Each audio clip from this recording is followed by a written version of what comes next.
எல்லோருக்கும் வணக்கம். பாம்பாட்டி சித்தர் திரு கோகர்ணம் திருத்தலத்தில் ஒரு கார்த்திகை மாதம் மிருக சீரிச நட்சத்திரம் 3ஆம் பதத்துல மிதுன ராசியில பிறந்தவர்.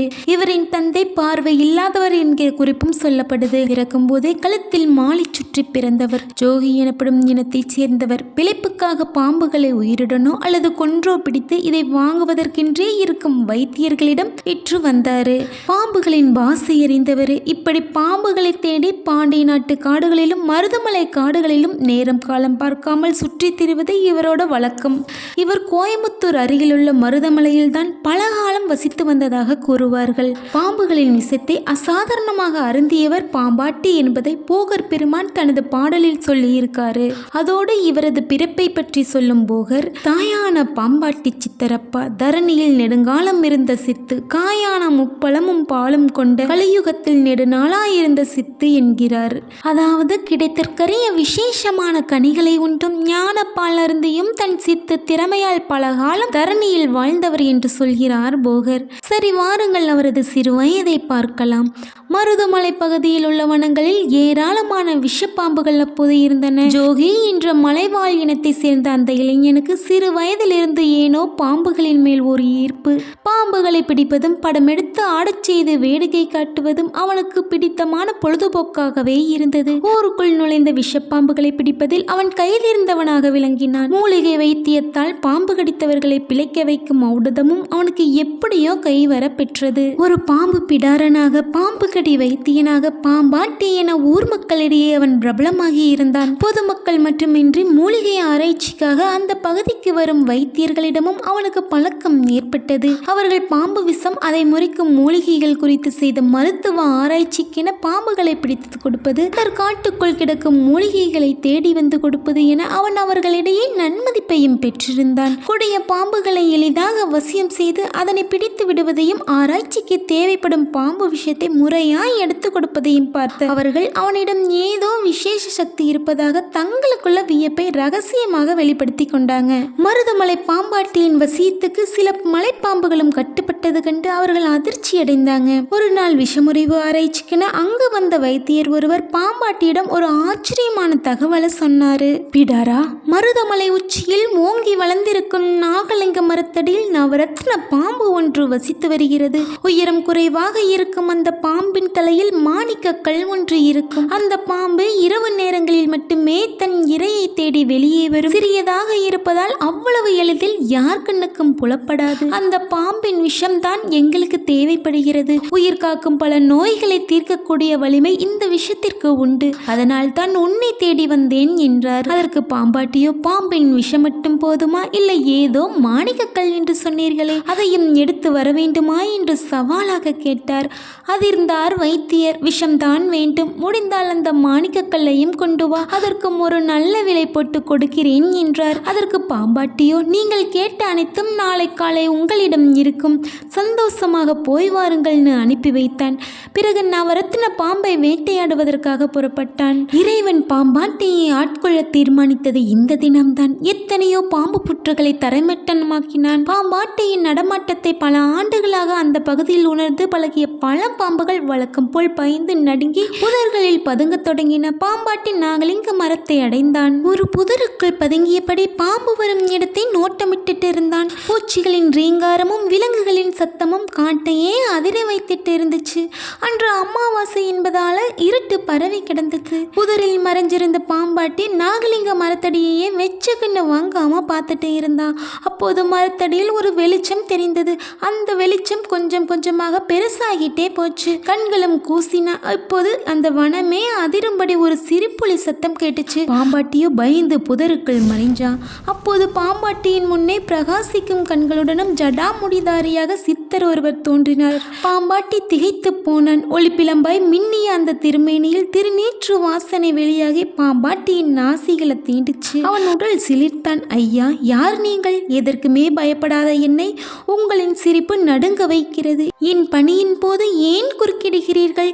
உங்களுக்கு என்ன வேண்டும் என்று அடுக்கடுக்காய் கேள்விகளை கேட்டான். கேட்டான். எனக்கு நீதானப்பா வேணும்னு ஆரம்பித்த அந்த சித்தர், பாம்புகளை இப்படி பிடித்து வதைக்கிறாயே, உனக்கு அதில் என்னப்பா சந்தோஷம் தருதுன்னு கேட்டாரு. என்ன அப்படி கேட்கிறீர்கள்? இந்த தொழில் தான் எனக்கு சோறு போடுது, சந்தோஷம் தருது. விதவிதமான பாம்புகளை தேடி தேடி பிடிக்கும் போதுதான் எனக்குள்ள ஒரு உற்சாகம் பிறகுதுன்னு சொன்னா பாம்பாட்டி. சரி, நீ தேடி வந்த பாம்பு கிடைத்ததான்னு கேட்டாரு சித்தர். எப்படி கிடைக்கும்? நீங்கள் சிரித்த சிரிப்பில் சிங்கம் புலியை நடுங்கி பதுங்கி இருக்குன்னு சொன்னா. அதற்கு அச்சித்தரோ, உன் அறியாமையை கண்டு நான் சிரித்தேன்னு சொன்னாரு. அபூர்வ சக்தி கொண்ட மாணிக்க நகத்தை தேடி வந்தது அறியாமையான்னு கேட்டான். அதற்கு சித்தரோ, ஒரு மாணிக்க கல்லை சுமக்கும் பாம்பை நீ தேடி வந்திருக்க, ஆனா நவரத்தினமும் சுமக்கும் ஒரு அற்புத பாம்பு உனக்குள்ள இருப்பதை நீ இன்னும் அறியவில்லையேன்னு கேட்கிறாரு. இவரும் அறியாதது போலவே, நீயும் அதனை அறியவில்லையே, அதனை ஆட்டுப்பவன் தான் அறிவாளியப்பா, அதனை அடக்கி ஆள்பவர் தான் சித்தர்கள், அடக்க தெரியாதவன் பைத்திய மனிதன். எனவேதான் நான் சொல்கிறேன், கண்ணுக்கு தெரியும் வெளியே உள்ள பாம்புகளை விட்டுவிடு, உன் உள்ளே இருக்கும் அந்த பாம்பை அடக்க வழி தேடுன்னு சொல்றாரு. பாம்பாட்டிக்கு ஒண்ணுமே புரியல. ஐயா, இந்த பாமரனுக்கு புரியும்படி சொல்லுங்கள்னு சொல்றான். உனக்குள் மட்டும் இல்லையப்பா, இந்த உலகத்தில் வாழும் ஒவ்வொருத்தரோட உடம்புக்குள்ளும் அந்த பாம்பு இருக்குது. உன்னை யார் என்று உணரும் வேலை வந்துவிட்டது. சதையும் திரவமும் நிறைந்த இந்த மனித உடம்பு இறைவனின் அற்புதமான படைப்பு. இதற்குள் ஒரு பாம்பு தலைகீழா தொங்கி கிடக்குது, அடங்கி கிடக்குது. அதன் பெயர் குண்டலினி. உடலின் சுவாசத்தை கட்டுப்படுத்தி இறைவனை நினைத்து தவம் செய்தால் உன் சுவாசம் உன் கட்டுக்குள் வரும். சுவாசம் ஒடுங்கும் வேளையில் குண்டலினி என்கிற அந்த பாம்பு புத்துயிர் பெறும். நீ நினைத்தபடியெல்லாம் அதை ஆட்டி வைக்கலாம். இதில் கிடைக்கிற பரமானந்தத்தை ஒருமுறை உணர்ந்து பார். உலகம் எவ்வளவு விந்தையானது, அதை அற்புதமானது என்பதை நீயே உணர்வாய். இதில் கிடைக்கிற ஆனந்தத்தை இதுவரை நீ அனுபவிச்சிருக்கவே மாட்டாயின்னு ஒரு சீடனுக்கு சொல்வது போல சொல்றாரு. உடல் லேசாகி போனார் பாம்பாட்டி. சித்தரின் காலில் விழுந்து அவர் பாதங்களை தழுவினான்.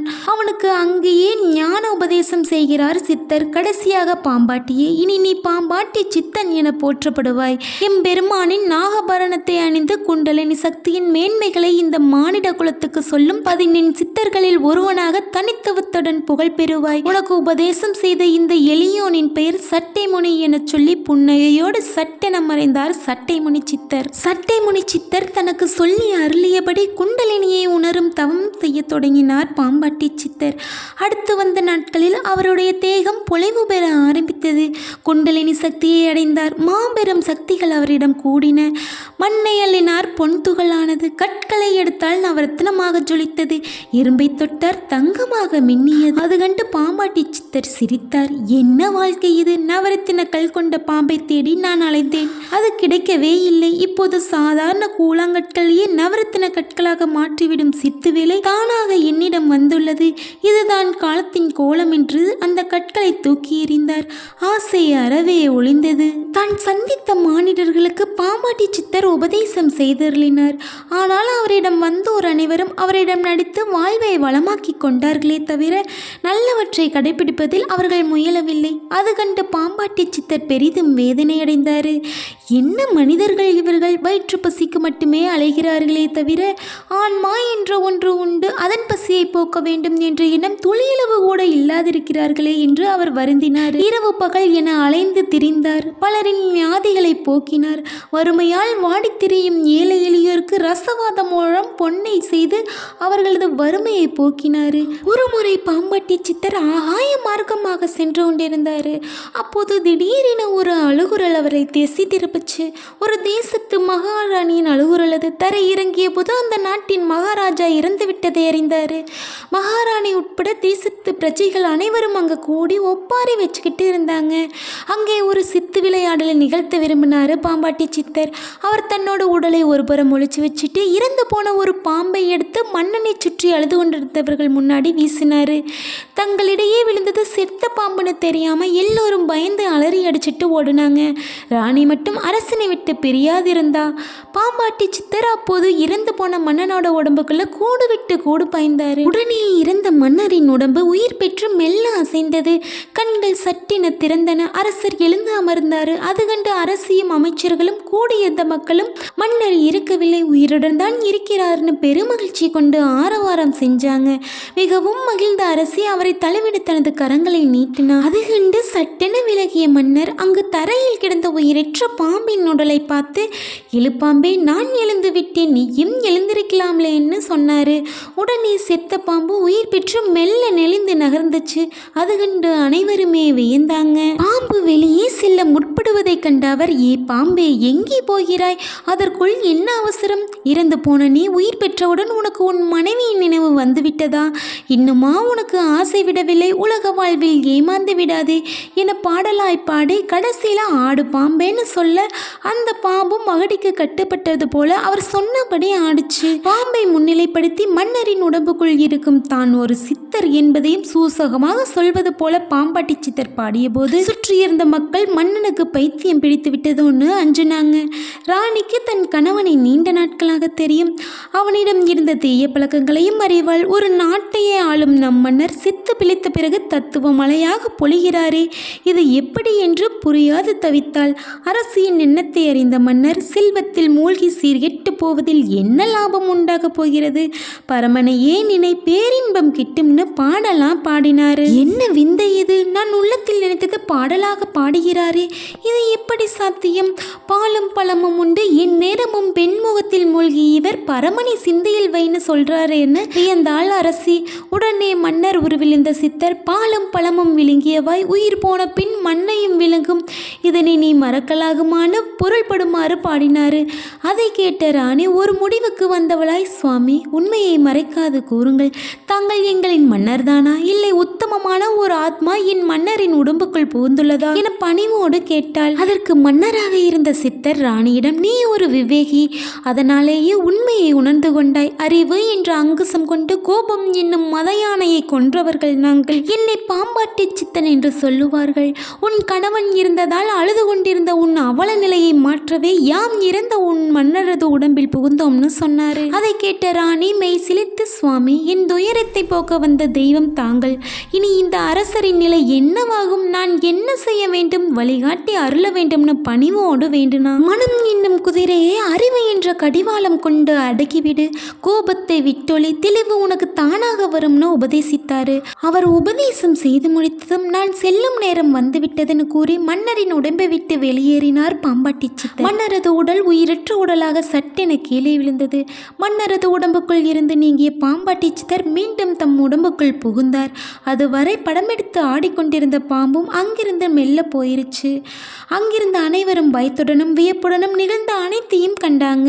சித்தர் உபதேசத்தை சிந்தையில் வைத்த ராணி முறைப்படி மன்னரின் இறுதி கடன்களை செய்து முடியும் சித்தரோட வழியில் வாழ்ந்து முக்தி அடைந்தார். இறப்பதும் பிறப்பதும் ஆன்மாவின் முடிவல்ல, உடல் மாயை அழியக்கூடியது, இறந்தவர்களை எழுப்ப முடியும் என்று தீர்க்கமாக கூறும் சித்தர்கள் அத்தகைய வல்லமை பெற்ற யோகியர்கள் இருந்தாலும் உயிர் பெற்றிருதல் கூடும்னு சொல்றாங்க. சித்தவர்கள் எழுப்பது என்னும் கொள்கையை கைவர பெற்ற சித்தர்கள் உயிர்கள் பெருந்துன்பம் அடையும் போது அவ்வுடலால் நிகழ வேண்டிய பெருஞ்செயல் ஒன்றை கருத்தில் கொண்டு அவ்வுடலை உயிர்ப்பித்து அளித்தாங்க. உடம்பு தோன்றி தோன்றி அழியும் தன்மையுடையது. ஆனால் ஆன்மாவோ அழிந்து தோன்றுவதில்லை. ஒரு உடம்பை பிரிவதும் இன்னொரு உடம்பில் புகுவதும் தான் ஆன்மாவின் செயல். அதனைத்தான் இறத்தலும் பிறத்தலும் என்று நாம் சொல்கிறோம். மரணம் ஏற்பட்டு 3 நாள் வரை தங்கியிருக்கும் தனஜயன் வாயுவில் பிராண வாயுவை அதிகரிக்கச் செய்து திரும்ப உயிர் பெற்றெழுதலும் சாத்தியமான காரியம் என்று சித்தர்கள் கூறுகிறார்கள். அதனாலேயே இறந்தவுடன் உடலை சமாதி செய்ய வற்புறுத்துகின்றனர். ஞானிகள் பலர் இறந்த உடலை சமாதி செய்வதற்கு கொண்டு செல்லும் போது உயிரோடு எழுந்ததற்கு சான்று உண்டு. சமாதி செய்யப்பட்ட சித்தர் உடலை பல ஆண்டுகளுக்கு பின் தோண்டி எடுத்து அவர் உயிரோடு இருப்பதைக் கண்டு அதிசயித்ததும் உண்டு. யோக சமாதியில் அகத்தை ஒடுக்கி குண்டலினி சக்தியை மேலேற்றி பிரம்மாந்திரம் பெருவழியை திறந்து அமுதரசத்தை உடலெங்கும் நிரம்ப பெற்று கல்ப தேகத்தோடு புதைந்து கிடக்கும் நிலையை பெற்றவர் பாம்பாட்டி சித்தர். மிகவும் பிரபலமான நாதர் முடி மேல் இருக்கும் நாகப்பாம்பை, அச்சுப்பை வைத்திருக்கும் நல்ல பாம்பை, பாதாளத்தில் குடிபுகும் வைக்கோல் பாம்பை, பாடி பாடி நின்று விளையாடு பாம்பே என்ற பாடல் பாம்பின் சிறப்பு என்ற தலைப்பில் இவர் எழுதியதுதான். கடவுள் வணக்கம், குரு வணக்கம், சித்தர் வல்லப்பங்குரல், சித்தர் சம்வாதம், பொருளாசை விலகல், பெண்ணாசை விலகல், சரீரத்தின் குணம் அகப்பற்று நீங்கள் போன்ற தலைப்புகளிலெல்லாம் பாம்பை சம்பந்தப்படுத்தி இவர் எழுதிய பாடல்கள் பிரபலமானது. சித்தர் ஆருடம், வைத்திய சாஸ்திரம் உட்பட பல நூல்களையும் இவர் எழுதியுள்ளார். கார்த்திகை மாதத்தில் மிருக சீரிஷ நட்சத்திரத்தில் பிறந்து 123 ஆண்டுகள் வாழ்ந்து சங்கரன் கோவிலில் சமாதியுற்றதாக பாம்பாட்டி சித்தரின் சமாதி குறித்த கதை பலராலும் சொல்லப்படுகிறது. மருதுமலை கோவிலிலும் பாம்பாட்டி சித்தரின் சன்னதியிலும் இதே தகவல் காணப்படுது. பாம்பாட்டி சித்தர் விருதாச்சலத்தில் சித்தியடைந்தார் என்றும் துவாரகையில் சித்தியடைந்தார் என்றும் பல செய்திகள் கூறப்படுது. திரு கோகர்ணத்தில் பிறந்த பாம்பாட்டி சித்தர் பாண்டிய நாட்டில் வாழ்ந்தார் என்றும் மருதமலையில் வாழ்ந்தார் என்றும் முரண்பட்ட பல தகவல்கள் உள்ளன. ஆனாலும் அவர் கொங்கு நாட்டில் மருதமலையில் தவம் செய்ததாக, அதற்கு ஆதாரமாக அங்கு பாம்பாட்டி சித்தர் குகைக்குள் இருந்து ஆதிமூலஸ்தானம் சென்று முருகபெருமானை வழிபடுவதற்கு இவர் ஏற்படுத்திய சுரங்கம், இவர் உருவாக்கிய சுனை போன்றவை இன்றளவும் இருக்கிறது. பாம்பாட்டி சித்தர் இன்றும் கூட அரூபமாக இந்த சுரங்கம் வாயிலாக முருகபெருமானின் கருவறை சென்று அவரை பூஜித்து வருவதாக சொல்லப்படுது. பாம்பாட்டின் கல் விக்கிரகம் முன்பு வைக்கப்படும் முட்டை மற்றும் பால் போன்றவற்றை ஒரு சர்ப்பம் பலர் கண்களில் படாமல் வந்து சாப்பிட்டு விட்டு போகிறதாம். சில நேரங்களில் சிலரின் கண்களுக்கு மட்டும் இது தட்டுப்படுகிறதாம். பாம்பாட்டி சித்தர் சன்னதி முன் பலரும் அமர்ந்து தியானம் செய்கிறார்கள். இங்கே செய்யக்கூடிய முறையான தியானம் பித்ரு தோஷத்தை அகற்றக்கூடியது என்கிறார் இங்கு பூஜை செய்யும் சிவாச்சாரியர்கள். முருகபெருமானின் 7வது படைவீடு என்கிற பெருமைக்குரியது மருதமலை மேல் குடிகொண்டிருக்கும் அந்த மால்மருகனை வணங்குங்கள். முருகனின் ஆசி பெற்ற பாம்பாட்டி சித்தர் சன்னதி சென்று அவரை தரிசித்து ஆசி பெறுங்கள். சித்தர்களின் ஆசியும் அருளும் தான் கலியுக வாழ்க்கைக்கு அவசியம். பாம்பாட்டி சித்தரின் மூல மந்திரம் ஓம் ஸ்ரீம் வஷி ஸ்ரீ பாம்பாட்டி சித்த சுவாமியே போற்றி.